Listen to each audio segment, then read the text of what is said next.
लेखपाल का पेपर हुआ, मुख्य परीक्षा, 2-2.5 लाख बच्चे मुख्य परीक्षा के लिए बुलाए गए। परीक्षा हो गई, परीक्षा में हुए 2 से 3 महीने हो गए, रिजल्ट का तो कोई मतलब ही नहीं है। ये भी नहीं कि रिजल्ट कब आएगा। ऊपर से यूपी ट्रिपल एस अपनी गलतियों को ऐसे छुपाती है। मतलब ऐसे किसी भी कितनी बड़ी बात को भी इतने आराम से छुपाया जाता है और उस पर कोई बातचीत नहीं करता, उसको कोई कुछ कहता नहीं। ये प्रयागराज का 17 तारीख, मतलब कल का ये न्यूज़पेपर है। इधर आप देखोगे 17 दिसंबर का।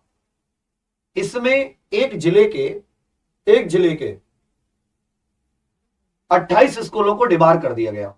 यूपी बोर्ड ने मतलब इनको डिबार किया है कि भाई यहां पर ये जो अपने यूपी बोर्ड के एग्जाम होते हैं, ये एग्जाम नहीं होंगे। अब तो आप ये सोच रहे हो कि भैया हम यूपी ट्रिपल एस सी, आप हमें यूपी बोर्ड की बात क्यों बता रहे हो? तो मैं ये इसलिए आपको यूपी बोर्ड की बात बता रहा हूं कि इनको जो डिबार किया है कि इन स्कूलों में परीक्षा आयोजित नहीं होगी, उसका कारण है यूपी एसटीएफ की रिपोर्ट।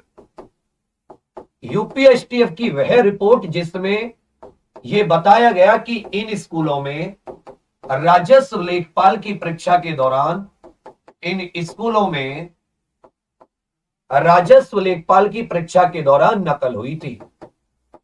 राजस्व लेखपाल परीक्षा में नकल हुई, और जब राजस्व लेखपाल परीक्षा में नकल हुई, इस वजह से इन स्कूलों को अब कोई और परीक्षा कराने का ठेका ना दिया जाए। यूपीएसटीएफ की रिपोर्ट है। उत्तर प्रदेश सरकार की एक बहुत ही अहम agency, Uttar Pradesh special task force, उसकी रिपोर्ट जिसने एक जिले के 28 स्कूलों पर उंगली उठाई, उस उंगली के आधार पर वहां पर केवल उनको 12वीं तक का सेंटर नहीं दिया जा रहा। पता चला कि ब्लूटूथ इत्यादि लगाकर मैनेजमेंट, टॉप मैनेजमेंट लेवल ने नकल कराई। ये एक स्कूल की ऐसी है। उसके बाद में सचिव साहब कहते हैं कि लगभग 432 ऐसे विद्यालय हैं जिनको पूरे उत्तर प्रदेश में 12 शहरों में, यहां पर साफ लिख रखा है, एसटीएफ ने नकल का भंडा फोड़कर 23 लोगों को गिरफ्तार किया। इसके बदले 12 शहरों में परीक्षा कराई गई थी। एक शहर में आप सोचिए 28, एक जिले में 28 स्कूलों पर, तो आप पूरे उत्तर प्रदेश का हाल देख सकते हैं। खबर निकल के आएगी जी 15,000 बच्चे चीटिंग किए। वो खबर कहां दब गई, क्यों ना ये पता चला कि उनको निकाला गया, नहीं निकाला गया। ना ये पता चला कि 15,000 को 20-30 लोगों तो नकल नहीं कराई होगी, 300, 400, 500 लोगों का गैंग तो जरूर होगा, जो पूरे उत्तर प्रदेश में 100 का तो होगा ही होगा। कितने पकड़े गए जो बच्चे जिन्होंने इस तरह की नकल की? क्या उन लोगों को डिबार किया गया? क्या उन लोगों पर कोई रासू का गैंगस्टर कुछ लगाकर उनको जेल भेजा गया? नहीं। कब भर्ती आएगी कुछ पता चला नहीं। पिछले कितने सारे रिजल्ट, कोई कहीं अटका पड़ा है, कोई कहीं अटका पड़ा है। एक पैट जिसकी परीक्षा उन्होंने 2021 में ली, उसकी 2 भर्ती तक पूरी नहीं करा पाए। तो मतलब आज उत्तर प्रदेश में परीक्षाओं की बुरी हाल है। मतलब परीक्षाओं का इतना बुरा हाल है कि इससे ज्यादा तो मतलब इससे ज्यादा बुरा हाल क्या ही होगा। ये तो बिल्कुल गिर चुके। अच्छे अच्छे अधिकारी संभाल रहे हैं, वो उन अधिकारियों को बुरा काम करने पर भी इतनी पदोन्नति देकर उनको प्रमोशन किया जा रहा है। मतलब एकदम लचर व्यवस्था, कैमरे पर और बाकी एकदम ऐसा दिखाने का प्रयास, लेकिन एकदम खोखली व्यवस्था। कोई कुछ कहे तो पुलिस का डंडे का डर दिखा दो और उसको हमें हाँ कहो कि हाँ जी ये बात बिल्कुल सही है, उत्तर प्रदेश जैसा कोई दूसरा राज्य नहीं है। लेकिन असलियत असलियत देखोगे तो एक गरीब विद्यार्थी अभ्यर्थी के लिए वही तो सरकारी नौकरी की तैयारी करता है। किसी अफसर का बेटा, किसी नेता का बेटा तुमने कभी करता देखा है? कभी नहीं करता देखा होगा। वो विदेशों में पढ़े, आप देखोगे वो बड़े बड़े स्कूलों में बड़े बड़े अधिकारी बने। वो गरीब किसान मजदूर के बच्चे तैयारी करें, उसमें पता चले कि पूरी मेहनत से पागलों की तरह एग्जाम देकर आए, पूरा जी जान अपने अच्छे बुरे का ख्याल छोड़कर, नींद चैन त्याग कर इतनी मेहनत से, पता चला वह 8,000 वैकेंसी है, 15,000 बच्चे एग्जाम में चीटिंग की बात आ रही है।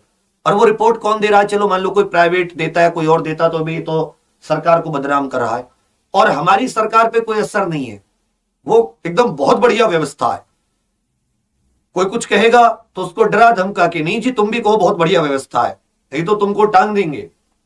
ऐसी व्यवस्था को लेकर क्या बनाएंगे हम लोग, ऐसे भ्रष्ट अधिकारियों को लेकर क्या बनाएंगे।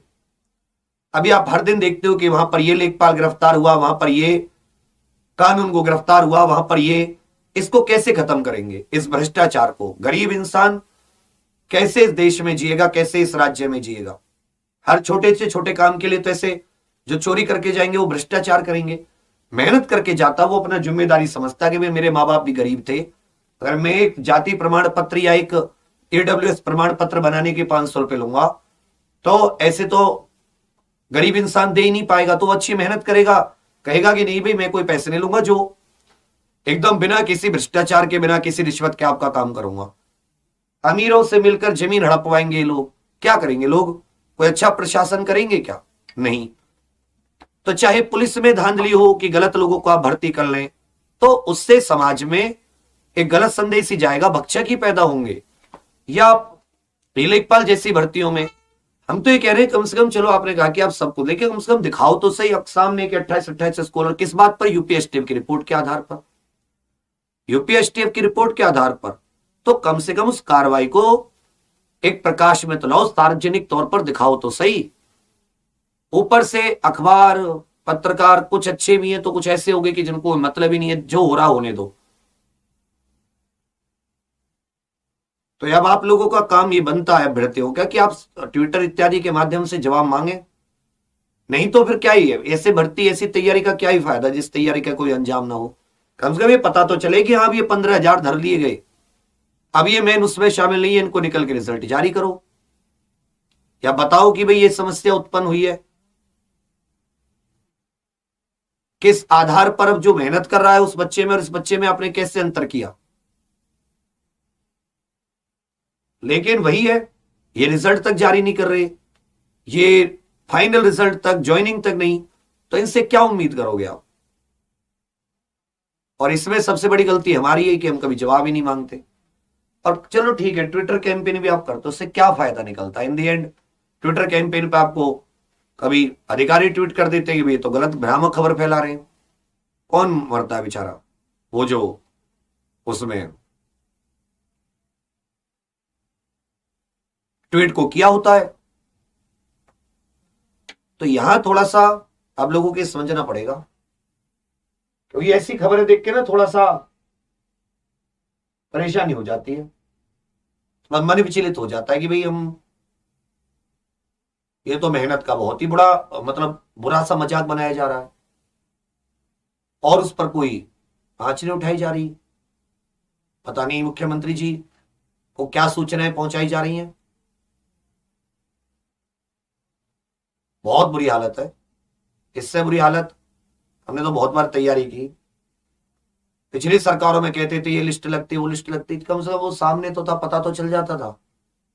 तो पीछे पीछे भी तो अभी भी तो लिस्ट ही लग रही है, देखा जाए तो कहां कुछ ऐसी कोई बड़ी कार्रवाई कर दी। तो ये पैसे जो देते हैं, कहां से पैसे इकट्ठे किए गए, कौन है, पूरा जब होता, जब मानते हैं इन पे गैंगस्टर लगता है, इनको जमानत तक नहीं मिलती, 10-10 साल रासू का लगता है, इनको जिंदगी भर के लिए जेल में डाला जाता, या तो पकड़े जाते हैं 7 दिन बाद जमानत।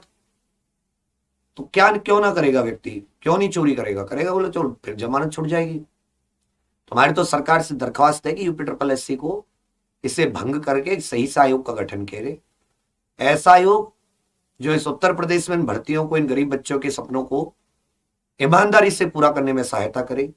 तय समय सीमा में 6 महीने के अंदर, 7 महीने के अंदर, 10 महीने के अंदर एक आप टाइम टेबल दीजिए कि भाई इतने दिनों में हम लोग ये भर्ती संपन्न करा के ज्वाइनिंग दे देंगे। 7-7, 8-8 साल भटकते रहते हैं बच्चे, कोई मतलब नहीं होता। 2019 का रिजल्ट 2023 में, 2016 का रिजल्ट 2022 में, ये तो कोई तरीका नहीं है ना। ये तो इतने बड़े पैमाने पर राज्य में, पूरे देश में चुनाव होते हैं, उनका रिजल्ट भी 1.5-2 महीने में आ जाता है। वो भी बहुत ही खुफिया चुनाव होते हैं, गुप्त मतदान होता है, यहां भी सब लोग अपना अपना पेपर देते हैं। ये मतलब इसको ऐसे कैसे नहीं हो सकता कि चोरी को रोका जा सकता है। चोरी रुकी नहीं रही, बशर्ते कि वो मन ऐसा उस व्यक्ति का जो उस गद्दी पर बैठा है, जो उस अधिकार लिए हुए है कि भाई वो रोकना चाहे। तो ये सब जो बात है थोड़ा रुआंसा सा मन है, इसलिए आपसे सब बात कर रहे हैं। क्या करे आदमी, मन के तो आपसे बात कह दी, क्योंकि ये तो एक बहुत ही अजीब सिचुएशन है, ये तो एक बहुत ही अजीब सिचुएशन है।